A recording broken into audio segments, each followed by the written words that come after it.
Hello students, now we have to start a chapter that is what is democracy and why democracy. तो what is democracy के बारे में हम already देख चुके हैं कि what is democracy, क्या क्या चीज़ें होंगी तब democracy होगा.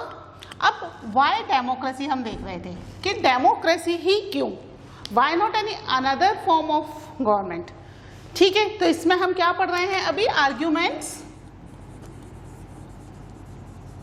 arguments against, ठीक है, argument against democracy. ठीक है, डेमोक्रेसी के अगेंस्ट में आर्ग्यूमेंट्स पढ़ रहे हैं कि डेमोक्रेसी अगर होती है तो उसके क्या क्या डीमेरिट्स या क्या क्या नुकसान होते हैं. ठीक है, हमने इसमें देख लिया इंस्टेबिलिटी होती है, बार बार लीडर्स चेंज हो जाते हैं. ठीक है, लास्ट वीडियो में हमने देखा था. फिर मोरालिटी के लिए कोई स्पेस नहीं बचता है यहाँ पर, क्योंकि पॉलिटिकल कंपटीशन है तो बहुत ज़्यादा एक दूसरे के ऊपर आरोप लगाते रहते हैं. ठीक है, इसके अलावा हमने देख लिया था कि यहाँ पर जो है डिसीजन लेने में काफ़ी डिले होता है. ठीक है, तो डिसीजन लेने में डिले होता है क्योंकि बहुत सारे लोगों से बहुत सारे स्टेप्स पे कंसल्ट करना पड़ता है और डिस्कशन करना पड़ता है. इसकी वजह से डिसीजन लेने में भी बहुत डिले हो जाता है. ठीक है, ये तीन हम ऑलरेडी आर्ग्यूमेंट्स अगेंस्ट डेमोक्रेसी पढ़ चुके हैं. ठीक है, अब हम यहाँ पर देखते हैं कि जो नेक्स्ट हमारा आर्ग्यूमेंट है वो है कि यहाँ पर जब इलेक्शन होते हैं तो लीडर्स के मेन इंटरेस्ट क्या होता है लीडर का, कि वो इलेक्शन में इलेक्ट होकर के आए. अब जिनको हम इलेक्ट कर रहे हैं वो व्यक्ति उस लायक है या नहीं ये हमें कैसे पता, क्योंकि लीडर बनने के लिए कोई एजुकेशनल क्वालिफिकेशन नहीं है, कोई एक्सपीरियंस रिक्वायर है नहीं है. तो कैसे पता कि जिस व्यक्ति को हमने सेलेक्ट किया है या जिसको हमने अपना वोट कास्ट करके मेजॉरिटी से इलेक्शन में जिता दिया है वो व्यक्ति सही व्यक्ति है और हमारे लिए सही डिसीजन लेगा. कई बार इलेक्टेड लीडर्स जो होते हैं वो कैसे होते हैं कि उन्हें एज सच बहुत ज़्यादा सब्जेक्ट नॉलेज नहीं होती, जिसकी वजह से कई बार वो गलत डिसीजन भी ले लेते हैं. ठीक है, क्या होता है यहाँ पर कि जो इलेक्टेड लीडर्स हैं, elected leaders do not know the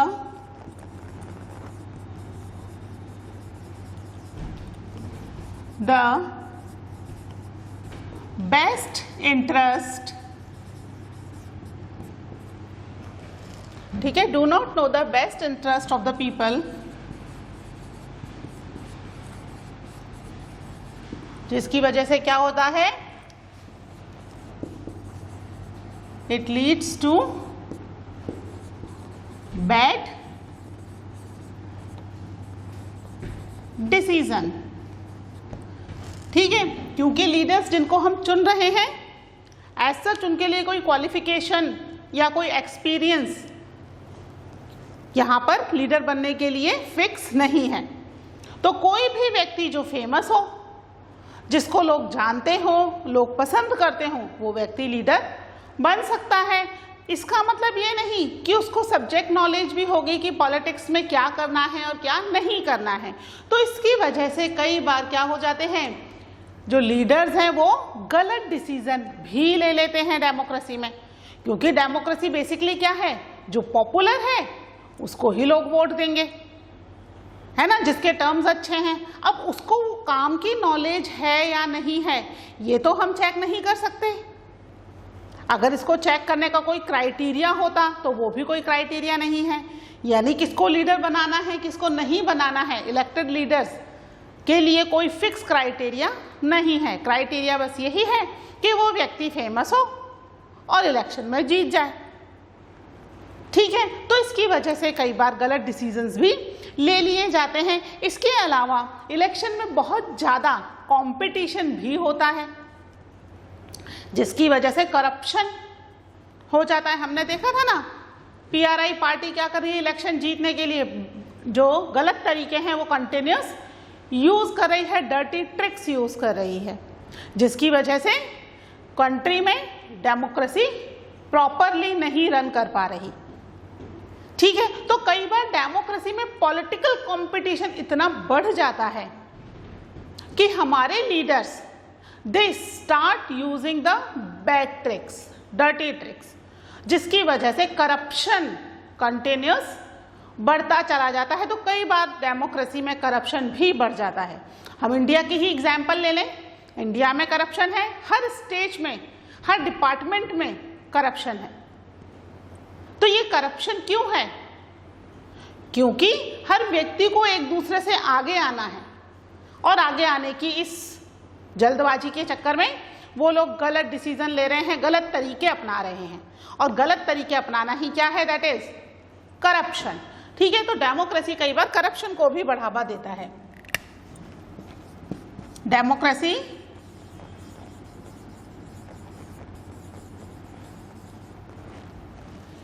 leads to corruption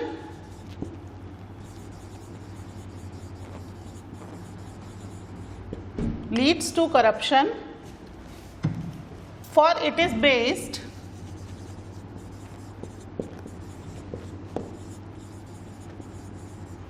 based on electoral competition।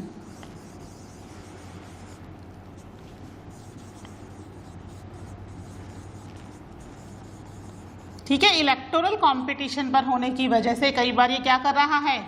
Corruption बढ़ा रहा है, गलत डिसीजंस कई बार ले रहा है। ठीक है, इसके अलावा डेमोक्रेसी के अंदर ऑर्डिनरी पीपल जो इलेक्शन में अपना वोट कास्ट कर रहे हैं, उन्हें नहीं पता कि उनके लिए कौन व्यक्ति सही है और कौन व्यक्ति सही नहीं है, जिसकी वजह से कई बार वो क्या करते हैं? गलत व्यक्ति को भी अपना वोट कास्ट कर देते हैं। ठीक है, ordinary people they don't know about the politics. भाई अगर हमें पॉलिटिक्स के बारे में इतना पता होता तो हम पॉलिटिक्स में नहीं चले जाते, तो हमें नहीं पता होता ज्यादा कुछ पॉलिटिक्स के बारे में। We are ordinary people. ठीक है, हम क्या करते हैं? केवल उस व्यक्ति को जो हमें लगता है कि सही व्यक्ति है, उसको अपना वोट कास्ट कर देते हैं। हमारा तो इतना ही रोल है डेमोक्रेसी में। ठीक है, अब वो व्यक्ति सही है या नहीं है, ये हम नहीं जज कर पाते, जिसकी वजह से कई बार गलत व्यक्ति भी पॉलिटिक्स में चूज होकर के चले जाते हैं। ठीक है, इसको भी लिख लेते हैं। Ordinary people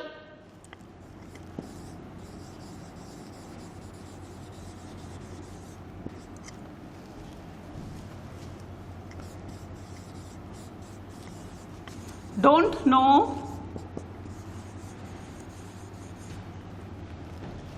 what is good for them, what is good for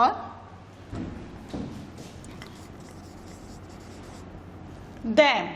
ठीक है, they should not decide anything।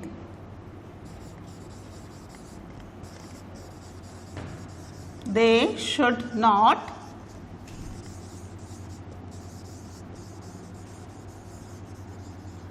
decide anything। ठीक है, कई बार कुछ भी चीज़ वो डिसाइड नहीं कर पा रहे हैं, उन्हें नहीं पता उनके लिए बेस्ट क्या है।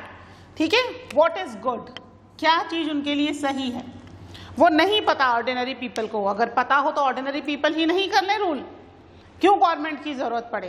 गवर्नमेंट की जरूरत ही इसलिए है क्योंकि ऑर्डिनरी पीपल को नहीं पता कि what is right, what is wrong, क्या करना चाहिए, क्या नहीं करना चाहिए, उनके लिए क्या चीज़ सही है, क्या गलत है, ये चीज़ें डिसाइड नहीं कर पाते, जिसकी वजह से भी क्या होता है कि डेमोक्रेसी में सही डिसीजंस नहीं हो पाते हैं। ठीक है, ये कुछ और आर्ग्यूमेंट्स हैं। इससे पहले हमने कुछ आर्ग्यूमेंट्स लास्ट लेक्चर में लिख लिए थे, उसके आगे आप कंटिन्यू कीजिए। ठीक है, तो ये आर्ग्यूमेंट्स भी आप लिख लीजिए, फिर उसके बाद हम देखते हैं डेमोक्रेसी के फेवर में arguments. Okay, write down this.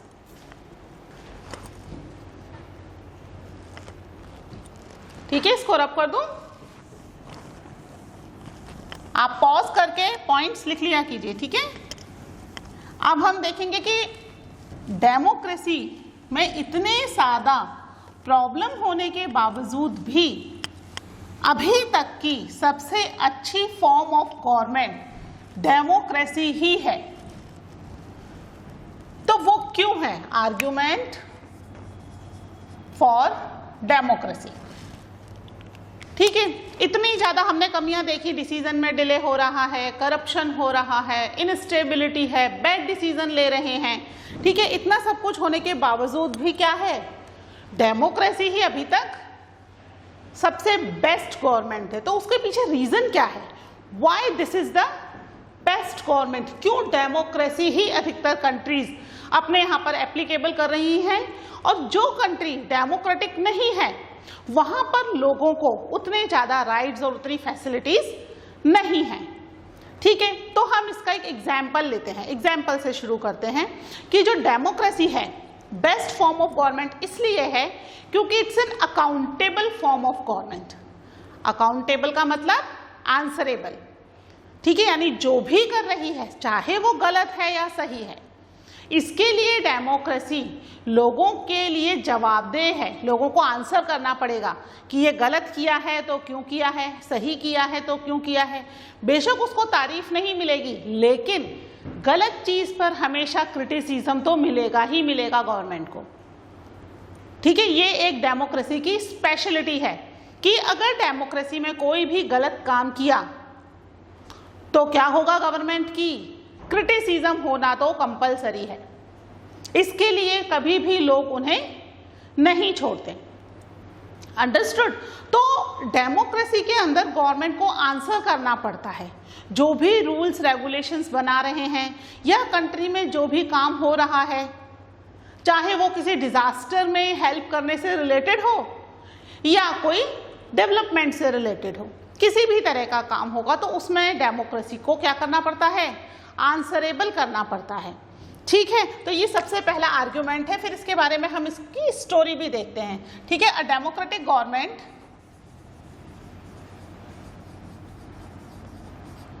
ये फर्स्ट आर्ग्यूमेंट है फॉर डेमोक्रेसी। ठीक है, a democratic government is better government is better government because, क्यों है ये? It is more accountable. Accountable का मतलब बता दिया ना मैंने। क्या है अकाउंटेबल का मतलब?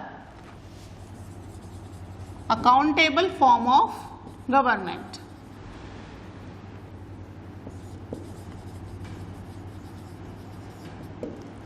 ठीक है, मोस्ट अकाउंटेबल फॉर्म है, अकाउंटेबल फॉर्म ऑफ गवर्नमेंट है। अकाउंटेबल का मतलब बता दिया मैंने, आंसरेबल। अकाउंटेबल का मतलब क्या है यहाँ पर? आंसरेबल, उसे जवाब देना पड़ेगा जो भी वो कर रही है। ठीक है, इसको हम एक एग्जाम्पल से देख लेते हैं कि चाइना में 1958-61 में एक बहुत ही डिवास्टेटिंग फेमाइन आया। फेमाइन मीन्स जब कंट्री में खाने की चीजों की कमी हो जाती है, स्केर्सिटी ऑफ फूड, खाने की कमी। तो चाइना में खाने की कमी हो गई। चाइना जो था that was also a developing country उस समय, अभी तो डेवलप्ड है, उस समय एक डेवलपिंग कंट्री था China. Same with India also, India भी एक डेवलपिंग कंट्री था, स्टिल अभी भी इंडिया एक डेवलपिंग कंट्री है। पर उस समय 1958-61 के आसपास तो हमें इंडिपेंडेंट हुए भी बहुत ज़्यादा टाइम नहीं हुआ था। ठीक है, गवर्नमेंट भी बहुत ज़्यादा पुरानी नहीं थी। तो उस समय इंडिया की भी इकोनॉमिक कंडीशन बहुत अच्छी नहीं थी। सेम विद चाइना, चाइना की भी इकोनॉमिक कंडीशन अच्छी नहीं थी। उसके बावजूद चाइना के अंदर लगभग उस डिवास्टेटिंग फेमाइन से, उस खतरनाक, उस भयंकर भूखमरी वाली कंडीशन की वजह से 3 करोड़ लोग चाइना में मारे गए। ठीक है, 3 करोड़ एक अच्छा खासा नंबर है। 3 करोड़ लोग चाइना में मारे गए, जबकि इंडिया के अंदर भी इकोनॉमिक कंडीशन अच्छी नहीं थी। उसके बावजूद इंडिया में इतना ज़्यादा कुछ नुकसान नहीं हुआ जानों का।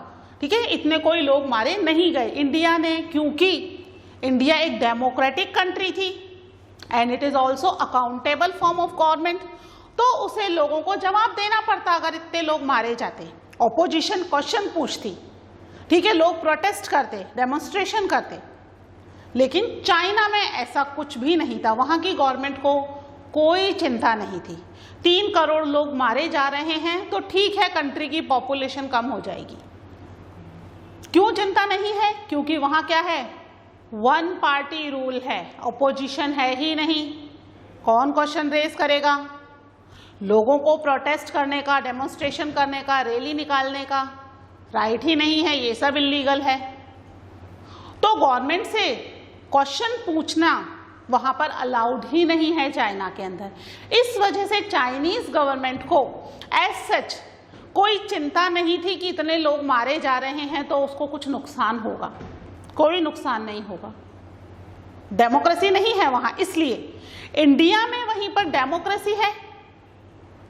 इसलिए इंडियन गवर्नमेंट को चिंता है कि अगर लोग मारे गए तो क्या करना पड़ेगा उन्हें आंसर करना पड़ेगा। ऑपोजिशन को तो करना ही पड़ेगा, साथ में लोग जो प्रोटेस्ट करेंगे उस पर भी उन्हें लोगों को कंट्रोल करना उनके लिए एक बहुत ही मुश्किल काम हो जाएगा। समझ रहे हो आप difference between a democratic country and a non democratic country? Understood? Democratic country होने की वजह से इंडिया में लोग सेफ रहे तो उस डिवास्टेटिंग फैमाइन के समय। वहीं चाइना नॉन डेमोक्रेटिक कंट्री थी तो वहां 3 करोड़ लोग मारे गए। ये क्या है? ये डेमोक्रेसी का बेनिफिट है, ये डेमोक्रेसी की बेस्ट क्वालिटी है कि गवर्नमेंट अकाउंटेबल होती है और अकाउंटेबल होने की वजह से वो लोगों की बहुत अच्छे से टेक केयर करती है। ठीक है, इस स्टोरी के कुछ इंपॉर्टेंट पॉइंट्स हम लिख लेते हैं। क्या है इस स्टोरी के points? That is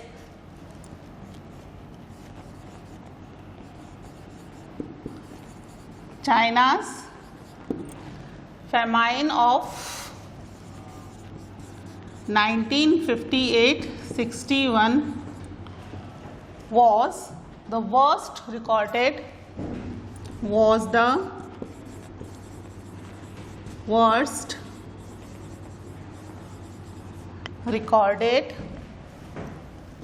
famine in the world history. ऐसा नहीं है कि चाइना कोई पहली कंट्री थी जहां पर इस तरह से फेमाइन आया, ठीक है, जहां खाने की कमी हुई। कोई चाइना पहली कंट्री नहीं थी, ऐसा बहुत कंट्रीज में हुआ। लेकिन वहां की गवर्नमेंट इसका टेक केयर करती है, लोगों के लिए फूड अवेलेबल करवाती है, बाहर से खरीदेगी, कुछ भी करेगी, वो अपनी पॉपुलेशन को मरने नहीं देती। इसीलिए तो हम गवर्नमेंट चूज करते हैं। गवर्नमेंट का काम क्या है? To take care of the population. अगर नहीं कर पा रही गवर्नमेंट टेक केयर पॉपुलेशन की तो क्या फायदा है उस गवर्नमेंट का? लेकिन यहाँ पे चाइना में जो आया, वर्ल्ड हिस्ट्री का सबसे खराब फेमाइन रिकॉर्ड किया गया। क्यों रिकॉर्ड किया गया यहाँ पर? क्योंकि nearly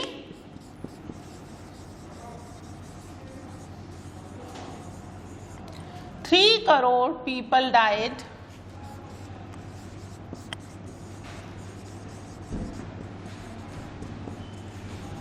in this famine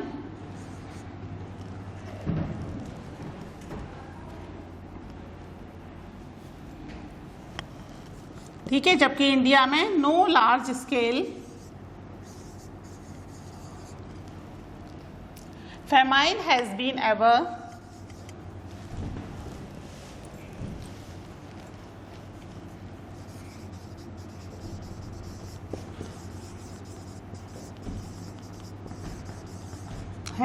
ever take place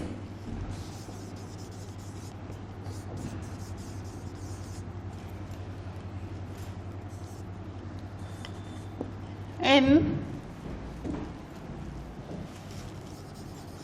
an independent and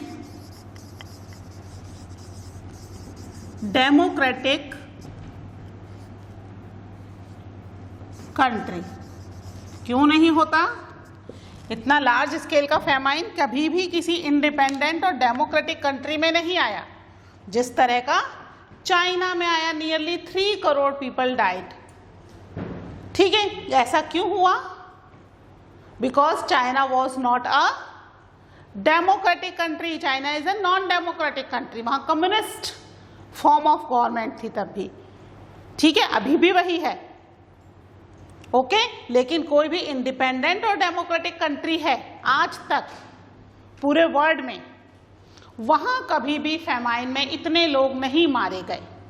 ठीक है, बहुत लार्ज स्केल पर फैमाइन या खाने की कमी होने के बावजूद डेमोक्रेटिक कंट्रीज क्या करती हैं? वो बाहर से परचेज करेंगी, महंगे दामों में परचेज करेंगी अपने पॉपुलेशन को, कुछ भी करके they have to feed them, उन्हें खिलाएंगी, भूख से नहीं मरने देंगी। ये खासियत है डेमोक्रेसी की। अगर वो नहीं करती है then it has to be accountable, जवाब देना भारी पड़ जाएगा ऑपोजिशन को। ठीक है, तो यहां पर डेमोक्रेसी का हम क्या देख रहे हैं? मेरिट्स, बेनिफिट्स, क्या फायदे हैं डेमोक्रेसी के। तो इस कंडीशन में हमें डेमोक्रेसी पसंद आएगी या एक non democratic country? Democratic country. At least country में अगर कुछ भी प्रॉब्लम होती है तो कंट्री की गवर्नमेंट जो है वो हमें सेव करने के लिए हमेशा रेडी रहेगी। अगर अदर फॉर्म ऑफ गवर्नमेंट में है तो गवर्नमेंट की इच्छा है कि वो हमें सेव करें या ना करें। लेकिन डेमोक्रेसी में तो ये 100% श्योर है कि जो गवर्नमेंट है वो अपना पूरी 100% देगी, पूरा जी जान लगा देगी गवर्नमेंट सेव करने में लोगों को। आपने देखा होगा कई बार बहुत सारे डिजास्टर्स आते हैं। ठीक है, तुरंत गवर्नमेंट क्या करती है? बहुत सारे जो लोग हैं, एनजीओज हैं या गवर्नमेंट की बहुत सारी अलग अलग ग्रुप्स बन करके तुरंत वहां पर हेल्प करने के लिए पहुंच जाते हैं। चाहे वो जम्मू कश्मीर में बाढ़ हो या कहीं पर भी अर्थक्वेक हो, इसमें तुरंत क्या होता है? गवर्नमेंट तुरंत एक्शन में आ जाती है। वो सोचने का टाइम नहीं लगाती कि क्या करना है क्या नहीं करना। नो, वो तुरंत लोगों को वहां से रेस्क्यू करना शुरू कर देती है, बचाना शुरू कर देती है। क्यों? क्योंकि कंट्री की पॉपुलेशन गवर्नमेंट की रिस्पॉन्सिबिलिटी है ना। तो इसलिए democratic government is the best form of government. ठीक है, सबसे डेमोक्रेटिक गवर्नमेंट बेटर गवर्नमेंट क्यों है? क्योंकि ये अकाउंटेबल है, और अकाउंटेबल होने की वजह से वो लोगों को बचाती है, लोगों को सेव करती है, उनकी टेक केयर करती है। ठीक है, तो इसलिए क्या है? In a democracy is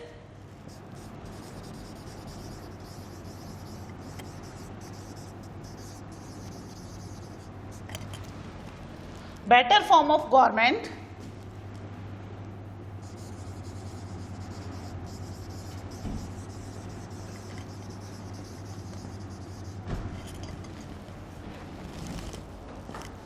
in responding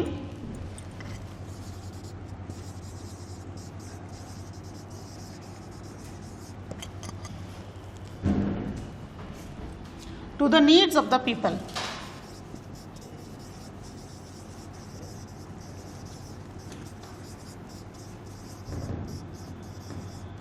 ठीक है, क्यों है? क्योंकि लोगों की नीड्स के लिए लोगों की रिस्पॉन्ड करती है। ठीक है, तो ये हमने इसका एक फर्स्ट बेनिफिट कह सकते हैं या मेरिट ऑफ डेमोक्रेसी देख लिया है। इसके बाद अभी इसके और भी मेरिट्स हैं, दिस इज ओनली वन। ठीक है, तो बाकी के अब हम पढ़ेंगे इन द नेक्स्ट लेक्चर। आप इसको अच्छे से एक बार रीड कर लेना, बुक में पूरी स्टोरी दे रखी है चाइना की अबाउट दिस डिवास्टेटिंग फेमाइन। ठीक है, मिलते हैं in the next lecture. Till now take care, bye.